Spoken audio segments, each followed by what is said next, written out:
ফল ধরেছে 220 বছর বয়সী আম গাছে।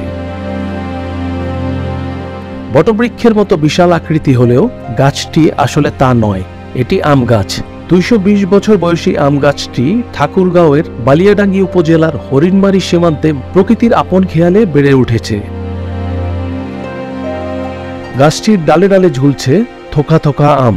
শুধু ঠাকুরগাঁওয়ে নয়, এই আম গাছটি এখন বিস্ময় হয়ে দাঁড়িয়েছে পুরো দেশের মানুষের কাছে।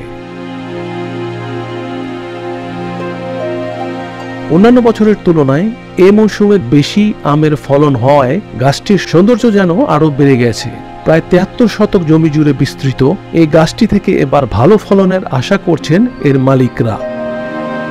বর্তমানে গাছটির মালিক স্থানীয় বাসিন্দা দুই ভাই সাইদুর রহমান ও নূর ইসলাম। তাদের অনুমান 220 বছর হবে গাছটির বয়স। এর আনুমানিক উচ্চতা 80 থেকে 90 ফুট। গাছটির বিশেষত্ব হল বটগাছের মতো মূলকাণ্ড থেকে ছড়ানো শাখা প্রশাখা। আসলে এটা একটা ঐতিহ্যবাহী গাছ, যে গাছটাকে রোপণ করছে। আজকে আমরা এই গাছটাকে দেখলে, একবার যদি দেখে এটার যে প্রাকৃতিক সৌন্দর্য, এই গাছটার প্রাকৃতিক সৌন্দর্য দেখলে মনটা ভরে যাবে। এদিকে আলোচিত আম গাছটি দেখতে দূর দূরান্ত থেকে ছুটে আসেন দর্শনার্থীরা। গাছটি ঘিরে পর্যটন স্পট গড়ে তোলার দাবি স্থানীয় ও দর্শনার্থীদের। এখানে অনেক মানুষ আসে, ঈদের সময়গুলোতে আরো অনেক মানুষ আসে। এখানকার গাছটিতে আম গাছগুলা ডালগুলা অনেক বড় বড়। 200 বছরের পুরনো আম গাছ দেখে আমরা বিস্মিত।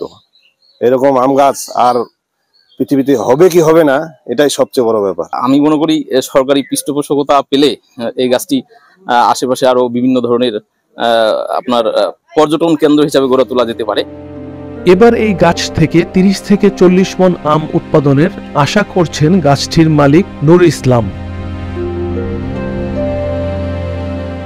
গাছটি ঘিরে পর্যটন স্পট গড়ে তোলার বিষয়ে ঊর্ধ্বতন কর্তৃপক্ষের কাছে আবেদন করা হয়েছে বলে জানালেন বালিয়াডাঙ্গি উপজেলা চেয়ারম্যান। আমরা এটা একোয়ার করার জন্য অনুমোদনের জন্য আমরা মন্ত্রণালয়ের কাগজপত্র পাঠিয়েছি। এটা যদি একোয়ার করা হয় তাহলে আমাদের এখানটায় বাইরে থেকে যারা ট্যুরিজমের লোকজন আসে তারা একটা ভালো জায়গায় এখানটায় উপভোগ করতে পারবে। সূর্যাপুরী এই আমটা হচ্ছে আমাদের এলাকায় সবচেয়ে একদম নাম করা এই আম, আর এই আমটা খাইতেও খুব সুস্বাদু। আমার মনে হয় যে এটা যদি সরকার যদি একোয়ার করে নেয় তাহলে এলাকার লোকজনদের জন্য এবং বাইরে থেকে যারা আসে সবার জন্য এটা ভালো হবে। প্রকৃতির বিস্ময় এই গাছটিকে কৃষি বিজ্ঞানীদের নজরে আনার দাবি করেন স্থানীয়রা।